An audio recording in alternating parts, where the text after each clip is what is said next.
नमस्कार, मैं हूं प्रभु पटेरिया। अनादि शख्सियत में आज हम उस हस्ती से बात करेंगे जिस पर मध्य प्रदेश के नौनिहालों को नई दिशा देने का जिम्मा है। प्रदेश के स्कूल शिक्षा मंत्री इंदर सिंह परमार आज हमारे साथ हैं। परमार जी राष्ट्रीय स्वयंसेवक संघ की पाठशाला में लंबे समय तक तपने के बाद राजनीति के इस मुकाम पर पहुँचे और शिक्षा का क्या महत्व है व्यक्ति के जीवन में, ये बहुत अच्छी तरह जानते हैं। तो आइए हम बात करते हैं परमार जी से। परमार जी, स्वागत है आपका। नमस्कार। सबसे पहले तो मैं यही जानना चाहूँगा कि नई शिक्षा नीति की ज़रूरत क्यों पड़ी? नई राष्ट्रीय शिक्षा नीति की आवश्यकता इसलिए भी प्रतिपादित हुई कि हमारे देश की विशेषकर प्राथमिक जो सेक्टर है, प्राथमिक शिक्षा है, उसमें कहीं न कहीं अलग अलग राज्यों में अलग अलग प्रकार की भिन्नता थी। भाषा को लेकर बहुत सारे विवाद होते थे और वो विवाद कई बार अनावश्यक प्रतीत होते थे। इसलिए राष्ट्रीय एकता के रूप में शिक्षा को ठीक परिप्रेक्ष्य में समाज के सामने रखना चाहिए और वो काम अभी राष्ट्रीय शिक्षा नीति के द्वारा होने वाला है। 3 दशक से ज़्यादा का समय बीत गया।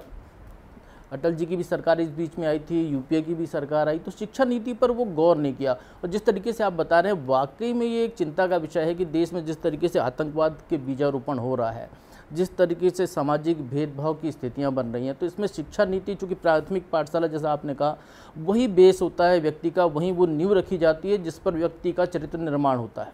तो चरित्र निर्माण की दिशा में क्या वाकई कारगर साबित हो सकती है ये शिक्षा नीति? चरित्र निर्माण ये एक संस्कार की प्रक्रिया है और ये संस्कार की प्रक्रिया जब हम पूर्व प्राथमिक कक्षाओं से प्रारंभ करेंगे, आंगनवाड़ियों से प्रारंभ करेंगे, बालवाड़ियों से प्रारंभ करेंगे, तो निश्चित रूप से एक अच्छे व्यक्ति का जो निर्माण होना चाहिए, वो अच्छे व्यक्ति का निर्माण ये शिक्षा व्यवस्था करेगी, पद्धति करेगी। इसमें लागू करने की एक तैयारी मध्य प्रदेश सरकार कर रही थी। पहले एक आदेश जारी हुआ कि वो 7 तारीख से लागू होगा, फिर उसको आपने कहा कि कुछ कमियां रह गई हैं। तो ये क्या कहीं लैक ऑफ कम्युनिकेशन है या कोई अधिकारियों की अपनी मर्जी से किया हुआ? राष्ट्रीय शिक्षा नीति को लेकर के अभी एक टास्क फोर्स बनने जा रही है जी, जिसमें उसका क्रियान्वयन, उसका रोड मैप कैसे करेंगे, उस सब पे विद्वानों से विचार करके और उसको आगे बढ़ाने वाले हैं।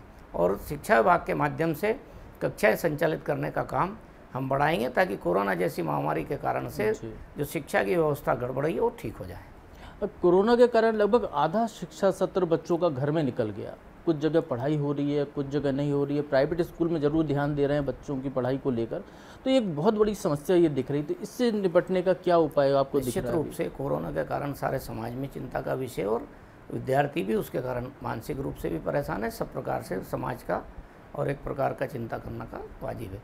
हम उसी के लिए अभी जब स्कूल खुलेंगे प्रत्यक्ष रूप से, जब तो क्लासें खुल जाएगी, लेकिन जब तक स्कूल खोलने की स्थिति में हम नहीं बने तब तक या तो हम इसको साधन देने का विचार कर रहे हैं कि हर स्कूल को उससे जोड़ दिया जाए, और या फिर उसका वैकल्पिक कुछ विषय हो सकता है। 2-3 दिन में ही विभाग के साथ सारी चर्चाएं पूरी करके और एक नया निर्णय हम सारे मध्य प्रदेश के विद्यार्थियों के बीच में रखने वाले हैं। एक कम्युनिटी रेडियो का एक बड़ा बेस है मध्य प्रदेश में बहुत सारी जगह पर। मध्य प्रदेश सरकार ने भी अपना एक कम्युनिटी रेडियो कई जगह आदिवासी क्षेत्रों में शुरू कराए थे, तो क्या उनका भी उपयोग किया जाएगा? दूरदर्शन के उपयोग अभी किया जा रहा है, दूरदर्शन का भी किया जा रहा है, परंतु वो जिस प्रकार से 9वीं, 10वीं, 11वीं, 12वीं के विद्यार्थियों के लिए सिलेबस बेस पर नहीं है। वो बच्चों में निरंतरता रहे, घर में पढ़ाई करते रहे, कुछ न कुछ करते रहे, पढ़ाई छूटे नहीं उसके लिए जो प्रयोग किए जाए तो वो तो आगे भी, क्योंकि हमको प्राथमिक शिक्षा तक तो वही करना पड़ेगा, लेकिन बड़ी कक्षाओं के लिए हम ऑनलाइन की सुव्यवस्थित व्यवस्था करके, क्योंकि हमको बड़ी कक्षाओं में परीक्षा लेना है और एग्ज़ाम जब लेना है तो उनकी मिनिमम जितना हमको पाठ्यक्रम देना है उनको उतना पाठ्यक्रम दे करके और उनसे उसी में से आगे परीक्षा ले सकेंगे, ऐसी तैयारी के साथ हम पढ़ाई करने जा रहे हैं। तो ये मान के चलें कि भले कोरोना कारण स्कूल नहीं लग रहे हैं, लेकिन बोर्ड की परीक्षाएं मध्य प्रदेश में होंगी। कोई जनरल प्रमोशन जैसी स्थिति नहीं है बोर्ड के उसमें हम किसी भी स्थिति में जनरल प्रमोशन के पक्ष में नहीं हैं जी। हम कॉलेज स्तरीय शिक्षा में भी जनरल प्रमोशन के पक्ष में नहीं है और बोर्डों की परीक्षा में भी हम जनरल प्रमोशन के पक्ष में नहीं है। जनरल प्रमोशन के कारण या फिर बोर्ड की परीक्षा समाप्त करने के कारण से पिछले सालों में मध्य प्रदेश को 5वीं और 8वीं के कारण से काफ़ी नुकसान हो गया, उसके कारण स्तर गिरा है। हम तो ये कोशिश करेंगे कि 5वीं और 8वीं का भी हम बोर्ड के माध्यम से परीक्षा आयोजित करने का काम करें। अच्छा, नई शिक्षा नीति में एक नया प्रावधान उन्होंने किया है कि वो जो 10-2 प्रणाली है उसको बदलाव करके वो 5-3-3-4 प्रणाली पर जा रहे हैं। तो बहुत बेसिक शिक्षा जो आंगनवाड़ी जो आपने जिक्र किया कि अभी बच्चा तो 3 साल की उम्र में आंगनवाड़ी जाता है या केजी प्री नर्सरी जाता है, तो वहाँ से आप उसको कक्षा 2 तक कैसे मैच करा पाएंगे? क्योंकि दोनों अलग अलग स्कूल होते हैं, अलग अलग पैटर्न होता है पढ़ाई का। उसमें शिक्षा नीति में स्पष्ट निर्देश है 5+3+3+4। जी। 5 यानी 3 साल जिसमें हमारी आंगनवाड़ी, बालवाड़ी उनको विद्यालय के साथ जोड़ेंगे, और पहली और दूसरी, फिर 3, 4, 5 ये दूसरा भाग होगा, फिर 6, 7, 8 जिसमें उनको व्यावसायिक शिक्षा प्रारंभ करना है वो होगा, और फिर 9वीं, 10वीं, 11वीं, 12वीं। पहले भी 4 का सिस्टम था, लेकिन हम 10+2 देखते थे, लेकिन उसको 9वीं, 10वीं, 11वीं, 12वीं वो 4 का रहने वाला यथावत रहेगा उस प्रकार का। लेकिन हम उसमें नीचे के जो बेस आधारित सारी है बच्चे की देखभाल का विषय हमारी पूर्व प्राथमिक शिक्षा में रहने वाला है जी। उसको औपचारिक शिक्षा के रूप में परिवर्तन करना का काम करेंगे इस शिक्षा नीति के तहत। तो फिर आंगनवाड़ी की जो कार्यकर्ता सहायिका हैं उनको भी ट्रेन उनका करना भी पड़ेगा? हम सहयोग लेने वाले हैं। उसमें जो योग्य है उनको हम शिक्षक की ट्रेनिंग भी देंगे, लेकिन उसके साथ हम शिक्षक को भी अटैच करेंगे, आंगनवाड़ी के साथ भी एक तालमेल बना करके, क्योंकि बच्चों का पोषण देने का काम वहीं से होने वाला है। एक आंगनवाड़ी का जिक्र किया आपने, तो एक बड़ा मसला मध्य प्रदेश में इन दिनों गरमाया हुआ है कि आंगनवाड़ी के जो बच्चे हैं उनको अंडा देने का मसला, तो इसको कैसे देखते हैं आप? भारतीय जनता पार्टी सरकार का बच्चों का तो अंडा देने का कोई प्रश्न नहीं है, हमारी पॉलिसी नीति है जी। हम तो ये चाहेंगे कि बाद में जब बच्चा बड़ा हो जाए, जब वो स्वयं से निर्णय करे, उसके घर में रहे जब परिवार जो चाहे वो खिलाए, लेकिन आंगनवाड़ी केंद्रों में या फिर विद्यालयों के जो हमारे मध्याह्न भोजन वाली योजना है उसमें हम किसी भी रूप में और अंडे वितरण को स्वीकार नहीं करेंगे। जो खाते हैं, जिनके परिवार में खाया जाता है, वो घर में करें, वो घर में करें, लेकिन स्कूल और सरकारी सिस्टम में नहीं करें। एक नई शिक्षा नीति में चूंकि आपने कहा कि ड्राफ्ट बनाने हम जा रहे हैं, तो एक बड़ी समस्या मध्य प्रदेश को लेकर ये दिखाई दे रही है कि मध्य प्रदेश वो राज्य है जहाँ की मातृभाषा हम कहें हिंदी है, या बोलियों में जाए तो बहुत सारी बोलियाँ हैं। तो जो 3 लैंग्वेज फार्मूला है वो मध्य प्रदेश में कैसे लागू करेंगे? अभी भी हमारे यहाँ 3 लैंग्वेज ही है, हमको हिंदी, अंग्रेजी या संस्कृत जी है ना, एक विषय उसमें वैकल्पिक है वही है, अब कोई विशिष्ट नहीं होगा। नहीं, तो जो वैकल्पिक की जगह जो एक विषय लेना कोई है भी वो ले कोई सकते विषय हैं, वो ले सकते हैं। और हमारा तो उसमें एक और अपेक्षा है कि जैसे हमको हिंदी भाषी लोगों को सामान्यतः मराठी के शब्द समझ में आ जाते हैं, मराठी में कोई बात करता है तो कुछ न कुछ भाषा हम उसमें से समझ जाते हैं, गुजराती में समझ जाते हैं जी। जब हमको लगने लग जाएगी कि तेलुगु भी हमारी है, कन्नड़ भी हमारी है, मलयालम भी हमारी है, तमिल भी हमारी है, उड़िया भी हमारी है, असमी भी हमारी है, उस दिन वहाँ के लोगों को लगेगा कि सचमुच में भारत के सब लोग सब भाषाओं को, सब बोलियों को सम्मान से देखते हैं। ये भाव इस राष्ट्रीय शिक्षा नीति से देश की जनता में जाएगा। मध्य प्रदेश सरकार भी उसके लिए जो आवश्यक कदम है उठाने जा रही है।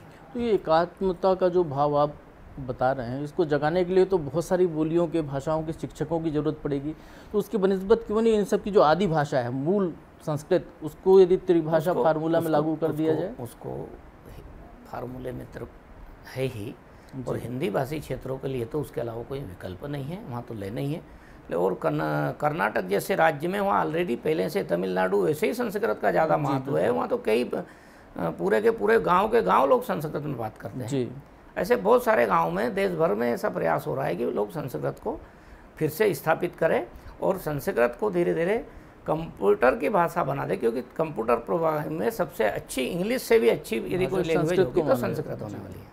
एक जो आपका ड्राफ्ट कब तक आने की संभावना है शिक्षा का, क्योंकि इसकी समय सीमा तो 2030 तक की निर्धारित की है केंद्र सरकार, अलग अलग है। हमको 2021 से ही जो जो स्टेप उठाना वो सब शुरू करना है। कुछ काम 2025 तक करना है, कुछ 2030 तक करना है, और कुछ काम इन्हें पूर्ण रूप से समग्रता के साथ में 2040 तक सारी चीज़ों का जो केंद्र ने चाहा है उस प्रकार अनुरूप संसाधन, सारी सुविधाएं, आधुनिकीकरण, वो सब चीज़ें खड़ी करना है, जिसमें बहुत सारा एक तो अधोसंरचना का काम भी होगा, और शिक्षकों की जो कमी है जगह जगह अपने राज्य में भी है, दूसरे राज्यों में भी है, उन शिक्षकों की भर्ती का विषय भी उसमें जोड़ा गया है। भर्ती की बात आपने की, मुख्यमंत्री जी ने भी कहा है कि मध्य प्रदेश में नई भर्तियां शुरू करेंगे, और सबसे ज़्यादा भर्तियों की डिमांड शिक्षा विभाग से ही आती है, और संविदा शिक्षक एक हमारे यहाँ चल रहा है, कई जगह वो गुरुजी का पैटर्न भी पुराना है, तो इस सबको बदल के शिक्षक संवर्ग की भी एक बात थी। तो शिक्षक क्यों नहीं बना रहे? उनका सबका लगभग संविलियन हो गया है, जो संविदा शिक्षक थे। अब हमारे यहाँ कुछ छूटपूट किसी कारण से रुका है, उस पर भी हम लगातार, हमारे पास केस आते हैं, हम उनका समीक्षा कराते हैं और वो उस कराइटे में आ रहा है तो उनको हम कर रहे हैं, वो रोक नहीं है, संविलियन का काम निरंतर चल रहा है। अब रहा सवाल भर्ती का, भर्ती के उसमें हमारी प्रक्रिया बीच में रोकी गई है, वो भी एक बड़ा कारण है।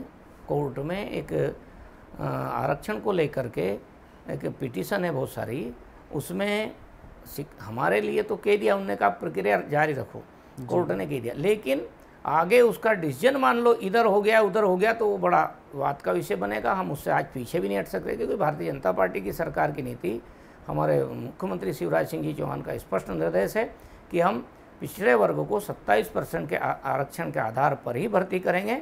इसलिए उसमें थोड़ी कठिनाई, हम कोशिश कर रहे हैं कि कोर्ट का डिसीजन जल्दी हो जाए, क्लियर हो जाए, तो हमारी भर्ती प्रक्रिया जहाँ रुकी उसको हम आगे बढ़ा सकें। लेकिन ये निर्णय तो कांग्रेस सरकार ने लिया था, पिछले वर्गों को 27% आरक्षण। कांग्रेस को मालूम था जी, जब उन्होंने डिसीजन किया था तब उनको लगने लग गया था कि हमारी सरकार जाने वाली है।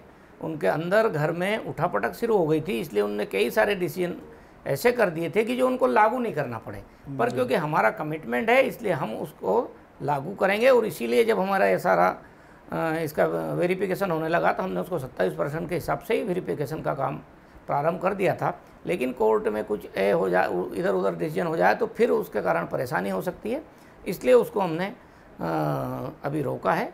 परमार जी, ये तो पता नहीं कोर्ट का डिसीजन कब तक आएगा, तो उसको लेकर उसमें सरकार ने अपने महाधिवक्ता के माध्यम से सरकार का पक्ष जल्दी रख करके जल्दी निराकरण करने का आग्रह किया, क्योंकि उसके कारण बहुत सारे प्रभावित हो रहे हैं। और एक वो स्कूल का एक फंडा चल रहा है कि बहुत सारे स्कूल हैं जहाँ पर कि टीचर ही नहीं है मध्य प्रदेश में।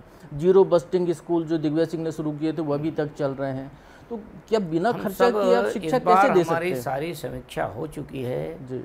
हम कई प्रदेशों ने पहले प्रयोग कर चुके हैं, हम उस प्रयोगों को करने जा रहे हैं।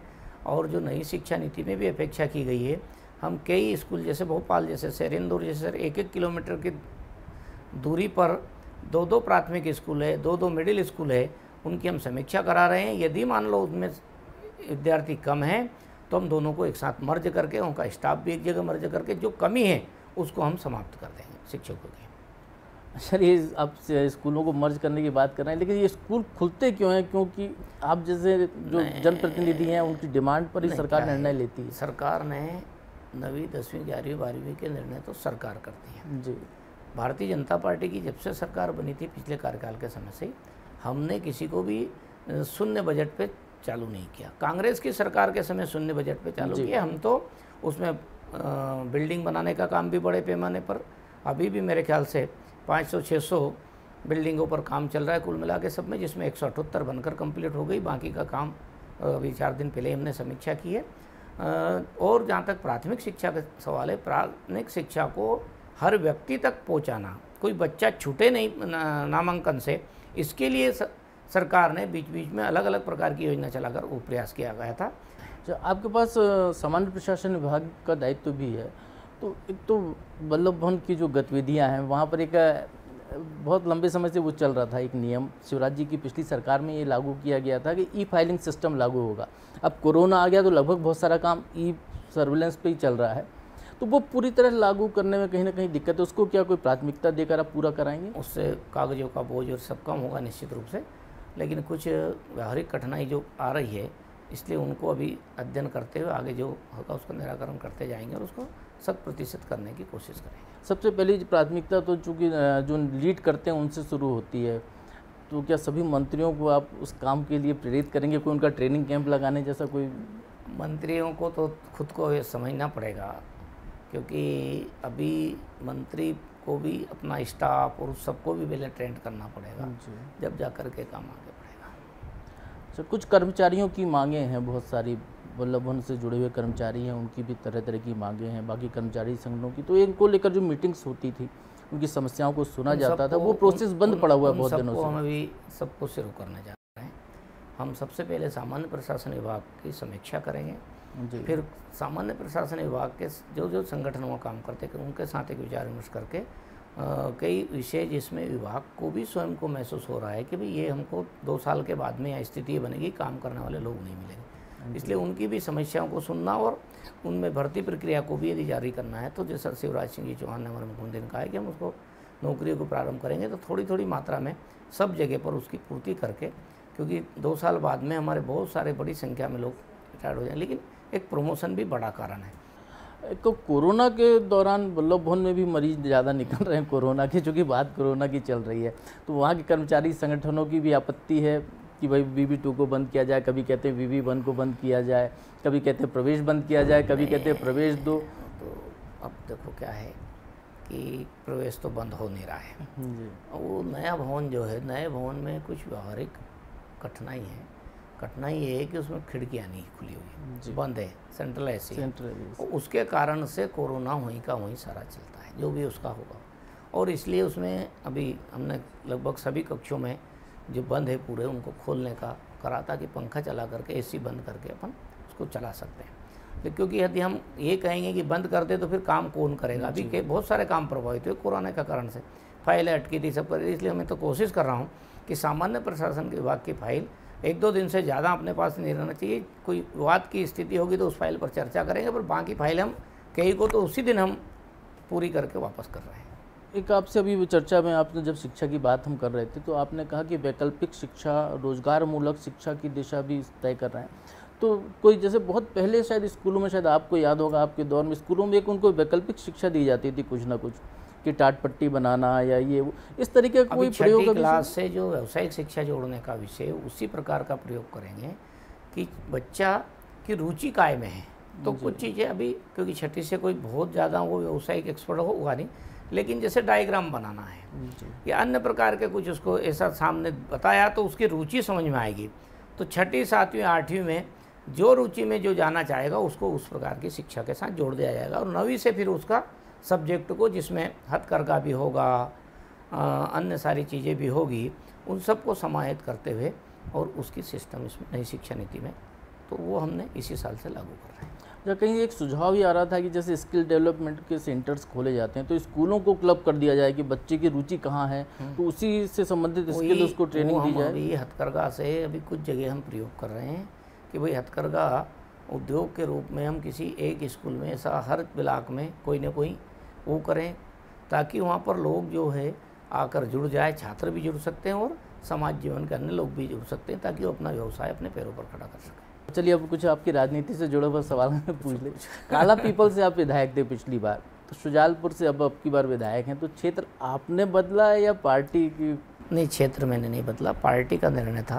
पार्टी ने मुझे कहा था कि आपको पार्टी इधर लड़ने का निर्णय कर रही है जी, तो मेरे को पार्टी का निर्णय मानना पड़ा। चूँकि आप बैकग्राउंड RSS का है आपका, और आपको स्कूल शिक्षा विभाग जैसा महत्वपूर्ण विभाग दिया गया है, अब चूँकि नई शिक्षा नीति भी आ रही है, तो आरोप आप पर लगेंगे कि संघ की जो विचारधारा है उसको लागू करने के लिए आप यहाँ पर हैं? संघ की विचारधारा अलग से कोई विचारधारा नहीं है।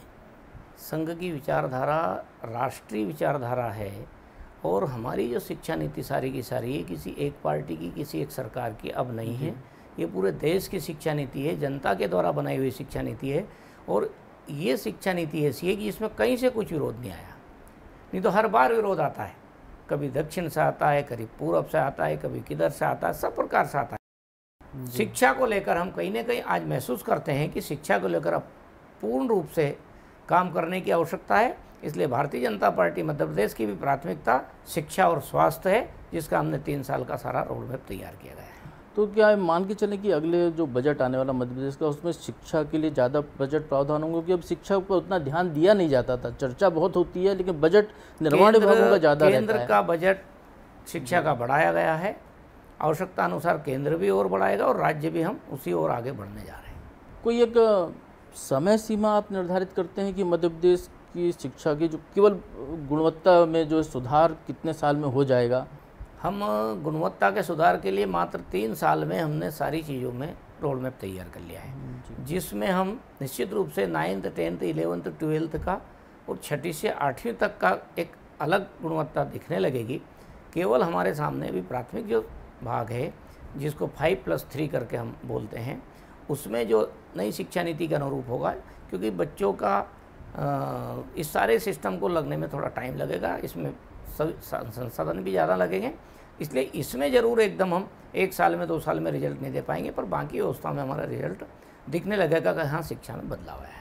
हमने सुना आप कहीं कह रहे थे कि नई जो शिक्षा पद्धति लागू करेगा मध्य प्रदेश, उसमें व्हाट टू वर्क की जगह हाउ टू वर्क का फार्मूला लागू किया जाएगा, तो ये कैसा है? लोग ये चाहते हैं कि भाई सीखना या परीक्षा पास कर लो केवल, हम ज्ञान बढ़ाना चाहते हैं और उसके लिए आदमी को जिम्मेदार तय करेंगे कि भाई ये हमारा काम है, इस काम को हमको करना चाहिए।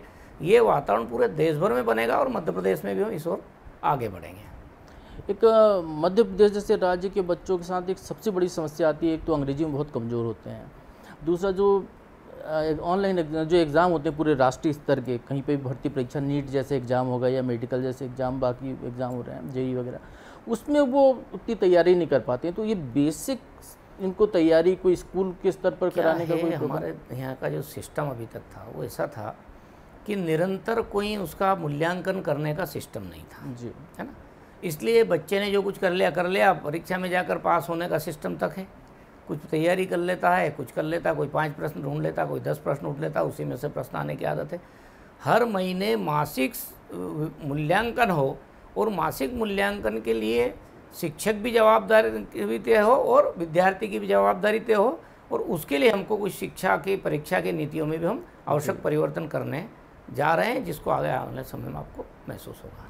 तो सर एक चीज़ और कि जो पाठ्यक्रम जो भी लागू होगा वो जैसे सीबीएसई का अलग है, एमपी बोर्ड का अलग है, तो आने वाले समय में भी पाठ्यक्रम अलग अलग ही होंगे या एक ही पाठ्यक्रम चलेगा? आने वाले समय में भी जैसे भूगोल सब्जेक्ट पढ़ाना हमको, अब भारत का भूगोल अलग होगा और मध्य प्रदेश का अलग होगा, इसलिए हमको कुछ प्रतिशत संभवतः 20 से 25% अपने मध्य प्रदेश की जो पुस्तकें हैं उन पुस्तकों में वो समावेश करना ही पड़ेगा। प्राथमिक स्कूल तक तो हमको जिले का ही बताना पड़ेगा, 8वीं तक हमको संभाग का ही भूगोल बताना पड़ेगा, लेकिन 9th 10th 11th 12th के लोगों को हमको पूरे मध्य प्रदेश का भी बताना पड़ेगा, देश के साथ साथ। एक बड़ी समस्या और जो दिखाई देती है कि सरकारी स्कूलों की स्थिति तो ऐसा कहें कि गौशाला जैसी हो गई है, सरकारी गौशाला की तरह की स्थिति है कि ना वो सुविधाएं हैं ना सवा।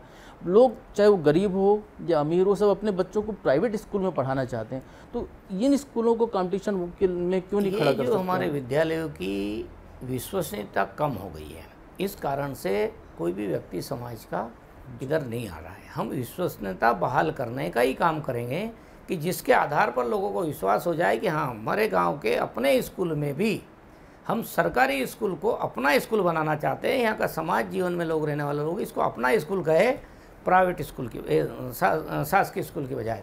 ये एक प्रकार का हम जनता का मानस भी बदलेंगे, उसके लिए मूवमेंट खड़ा करने कहेंगे। पिछली सरकार में शिवराज सिंह चौहान ने ये प्रयोग किया था, वो खुद उस स्कूल में गए थे जहाँ वो पढ़ाई करके आए हैं, भोपाल के स्कूल था जहाँ उन्होंने स्कूल, तो क्या वही योजना फिर से लागू करेंगे आप? ये जो स्कूल में पढ़ा उस स्कूल के लिए कुछ न कुछ करे, और इसकी प्रेरणा हमको इस रूप में मिली है कि जब अपने देश ने स्वच्छता अभियान बड़े पैमाने पर अपनाया जी, तो भारतवंशी लोग, जो भारतीय मूल के लोग जो विदेशों में थे, अच्छे उद्योगपति थे, अच्छे नौकरियों में थे, बाहर पैसा कमाया था, ऐसे सब लोगों को अपना गांव कैसे बनाया। जो शिक्षा की दुरावस्था है सरकारी स्कूलों की खासकर, उसके लिए आप किसको जिम्मेदार मानते हैं? संविदा शिक्षक प्रणाली को या गुरुजी प्रणाली को या किसी सरकार को दोष देना चाहेंगे? एक प्रकार से शिक्षा क्षेत्र के बारे में ये मान्यता हो गई कि ये हमको कुछ नहीं तो चलो शिक्षक बन जाएंगे और रोजगार का साधन उसको समझने लगे। बेसिकली शिक्षा रोजगार सेकंड है, पहला काम उसका ये है कि उसके विद्यार्थी केंद्र में होना चाहिए, चाहे वो शिक्षक हो तो चाहे संपूर्ण व्यवस्था तो उनके सामने विद्यार्थी का निर्माण करना, अच्छा विद्यार्थी बनाना और उसमें ऐसे संस्कार देना कि वो समाज में अच्छा नागरिक निर्माण हो सके। जो गुरुकुल पद्धति की बात आप कर रहे हैं, लगभग ये गुरुकुल पद्धति जो हम सुनते रहे हैं पुराणों में वही पद्धति है, तो ऐसा कोई मॉडल आप मध्य प्रदेश में बनाकर देना चाहते हैं कि ये सरकारी स्कूल है जो भोपाल के या देश के किसी प्राइवेट स्कूल से नंबर 1 पे बच्चों को लेकर आ रहा है? हम ऐसे स्कूल, ऐसे कैंपस डेवलप करने जा रहे हैं अभी, जो चिन्हित करेंगे। उसमें शाजापुर ज़िले में हम पहला प्रयोग करेंगे और उसमें क्योंकि पैसा की कुछ अतिरिक्त ज़रूरत लगेगी, हम ऐसे लोगों से अपील करेंगे, समाज से भी, और उसमें ज़रूरत पड़ेगी तो विधायक निधि दे करके एक सेंटर को पहले पूरे ज़िले भर में लोग देखने आ जाए, ऐसी स्थिति में आगे बढ़ने जा रहे हैं। परमार जी, अंतिम सवाल मेरा ये है कि मुख्यमंत्री जी ने एक निर्देश जारी किए थे कि कोई भी स्कूल ट्यूशन फीस के अलावा अतिरिक्त फीस नहीं ले पाएगा, लेकिन देखा कई जगह गया है कि अतिरिक्त फीस ली जा रही है। अभी मुख्यमंत्री को दोबारा उसको लेकर कहना पड़ा। तो ये परिस्थितियाँ क्यों निर्मित हो रही हैं? हमने लगातार शिकायतें आ रही थी, इसलिए हमने कलेक्टरों को आदेश जारी कर दिए गए हैं। जो भी स्कूल इस प्रकार से यदि कोई ज़्यादा फीस वसूल करता है तो कलेक्टर के शिकायत करने पर कलेक्टर को अधिकार दिए कि उनके खिलाफ कार्रवाई करें। रहा सवाल, हमारे प्रदेश में अभी तक फीस का कोई भी फार्मूला नहीं था, फीस एक्ट नहीं था। 2017 में फीस एक्ट लागू पास कर दिया, लेकिन उसका विनिमयकरण नहीं हुआ, नियम प्रक्रिया नहीं बनी। वो लंबे समय से विधि विभाग के पास पड़ा था। हमारी सरकार बनने के बाद में वापस मैं मंत्री बना तो सबसे पहले उसको हमने निकाला है। कुछ उसमें मेरे को संतुष्ट होने की ज़रूरत थी, मैंने उसको अध्ययन किया और मुझे जो कुछ आपत्ति थी उनको ठीक करने के लिए वापस विभाग के पास भेजा है। विभाग एक बार फिर से विधि विभाग से सलाह लेकर के बहुत जल्दी समय में हम फीस एक्ट का कानून लाएंगे ताकि हम फीस पर नियंत्रण रख सकें। बहुत बहुत धन्यवाद चर्चा की। तो आपने सुना, मध्य प्रदेश के शिक्षा मंत्री की सोच है कि अगले 3 साल के अंदर मध्य प्रदेश को उस मुकाम पर लाकर खड़ा करें जहां मध्य प्रदेश के बच्चे देश के बाकी स्टूडेंट्स के साथ कंपटीशन में बराबरी से हिस्सेदारी कर सकें। केंद्र की नई शिक्षा नीति के पैरेलल या उसको समाहित करते हुए प्रदेश की एक अपनी मध्य प्रदेश की ज़रूरत के मुताबिक शिक्षा नीति लाने की दिशा में राज्य कोशिश कर रहा है। ये भी परमार जी ने हमें बताया। तो हम आज देखेंगे कि आने वाले समय में मध्य प्रदेश की शिक्षा में कितना परिवर्तन आता है। अनादि शख्सियत में अगले हफ्ते हम मिलेंगे किसी नई हस्ती के साथ। तब तक के लिए मुझे दीजिए इजाज़त। नमस्कार।